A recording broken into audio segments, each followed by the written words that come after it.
자, 그러면 이번엔 또 30자째부터 20자를 같이 해보겠습니다. 자, 따라하세요. 높다, 높다, 다스리다, 다스리다, 벼슬, 벼슬, 마음, 마음, 넘다, 어수선하다. 일부러 기억에 도움이 되라고 같은 뜻끼리 두 개씩을 묶어놨습니다. 다시 높다. 요거는 윗상자의 고어에서 왔기 때문에요.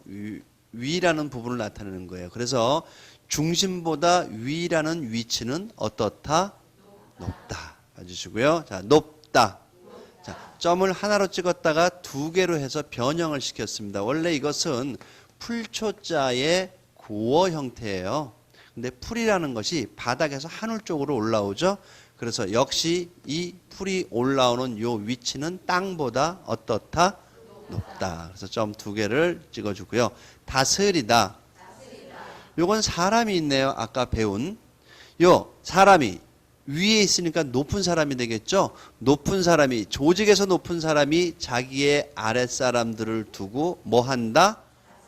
요것만 가지고 다스리다가 되니까 높은 사람이 다스리다라고 해야 되는데 너무 길죠. 그래서 그냥 다스리다로 줄입니다. 역시 다스리다. 역시 요 높은 사람이요.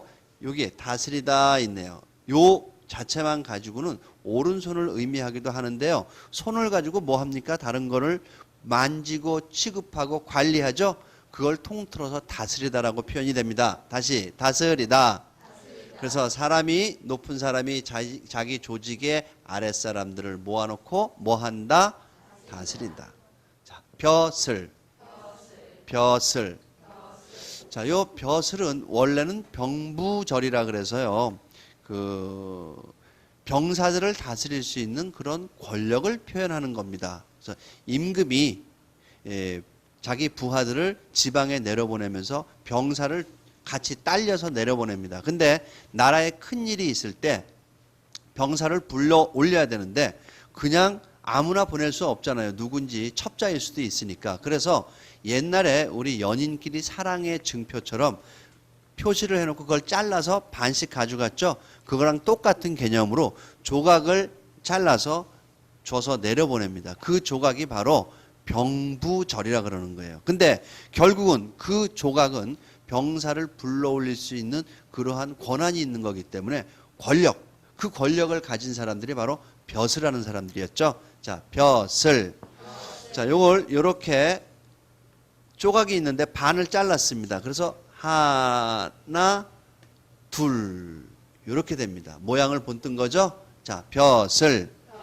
요 조각을 가지고 있던 사람들이 바로 뭐 하는 사람들이다? 벼슬 하는 사람들이다. 역시 벼슬. 요건 요 아래조각 부분까지 같이 만들어서 위에 살짝 올려준 겁니다. 자, 벼슬.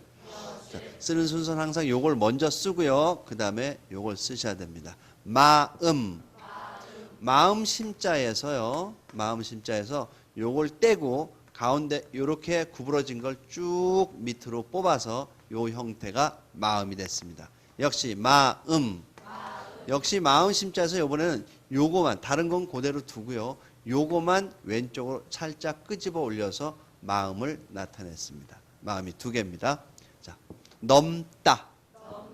넘는 거예요. 원래 이게 그 사람의 발자국의 모양을 본뜬 겁니다. 그런데 지금은 그 발자국의 모양이 거의 남아있지 않기 때문에 다른 형태로 이 발을 사용해서 걸어서 넘어간다는 의미거든요.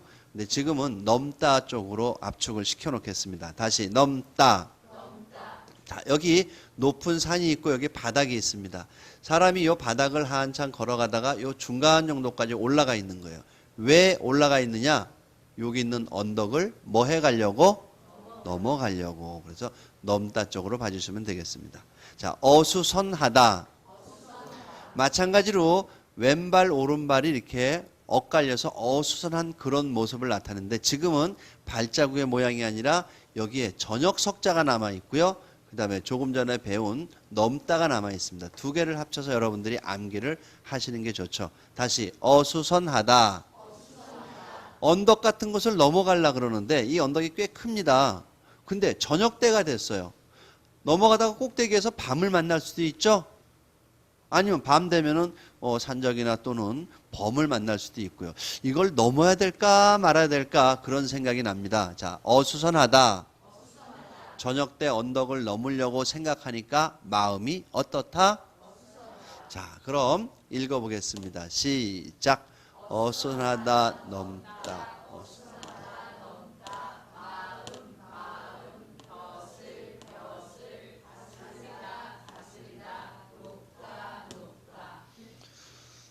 미리 예습을 해오셨습니까?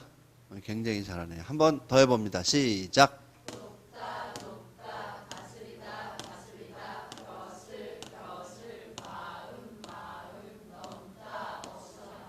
좋습니다. 다음 글자 들어갑니다. 자, 일하다. 일하는데 놀고 먹으면서 일할 수 없죠? 힘써 일하는 겁니다. 그래서 힘써 일하다인데 힘써는 빼시고 일하면 당연히 힘을 써야죠. 자, 일하다. 일을 하는 겁니다. 자, 요거는 모양을 보면은 자, 요렇게 만들어 놓고 손잡이를 이렇게 만들어 놓으면 이거 쇠사랑 같이 생겼죠? 농부들이 항상 이거를 가지고 걸음을 긁고 하는 겁니다. 당연히 농부들이 요런 도구를 가지고 뭐를 하죠? 일을 하죠.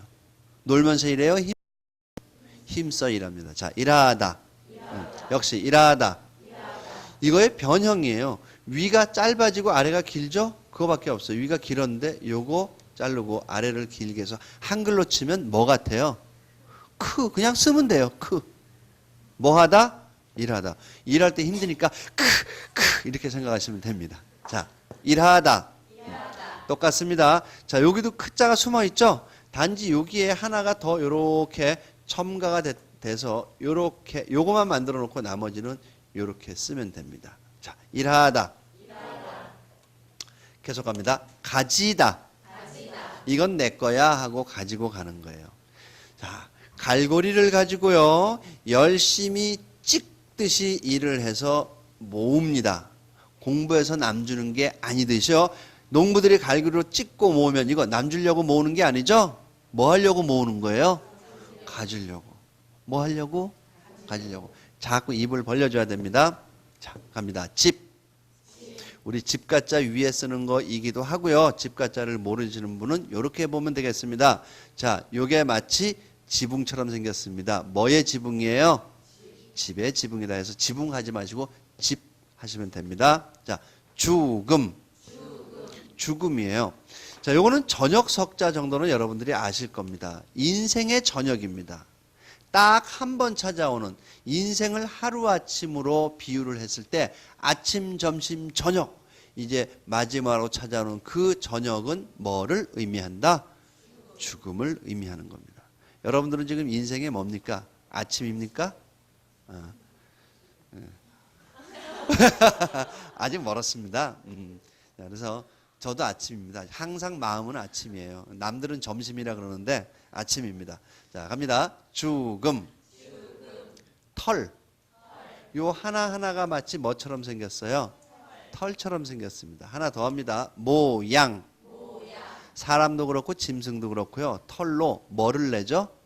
모양을 냅니다. 자, 멀다. 길이 멀다 그런 뜻이네요. 자, 길이 이렇게 옛날 길은 다 꼬부랑꼬부랑 돼서 굽어져 있는데요. 요게 그냥 이어져 있으면 상관이 없는데 이렇게 사거리를 만났어요. 근데 여기서 잘못 가고서 이렇게 가다 보니까 요즘으로 치면 P턴을 해서 가야죠. 이렇게 돌아서 이렇게 갑니다. 자, 멀다.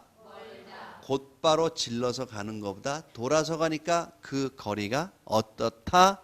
멀다. 이렇게 봐주세요. 자, 만들다.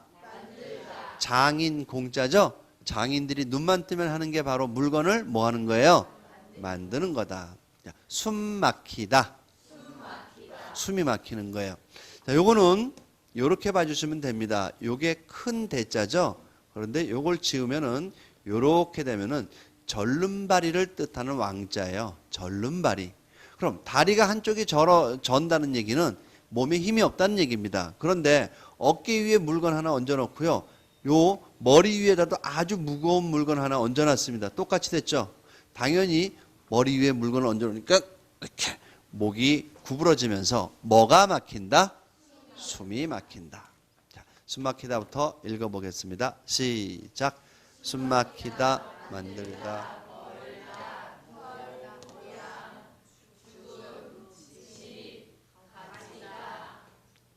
일하다, 일하다, 일하다. 위에 거 한번 해볼까요?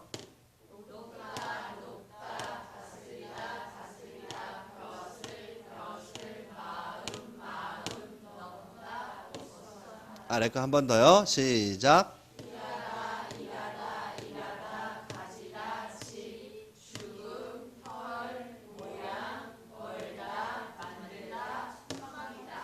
네, 이렇게 해서 40자를 마치고 또 전과 마찬가지로 책의 173페이지 5번째 줄에다가 한글을 쓰십시오. 지금 배운 것들이 속뜻에 해당이 됩니다.